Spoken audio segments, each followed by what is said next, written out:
How to install a MUBR app Lockscreen widget. So first of all, make sure to install the app itself. It's pretty cool app where you just log in with your Spotify and you can see what your friends are listening to. But the key point of this app is that it has home screen widgets and lock screen widgets. And if you just go to settings, wallpaper, and then just tap customize, then you can just add widgets.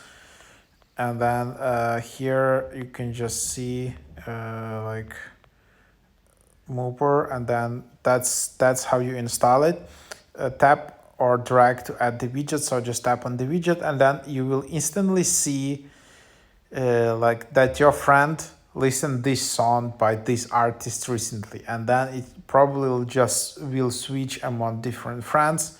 So that's basically the idea, and then you can just tap done. There is only one size of this widget, so there you have it.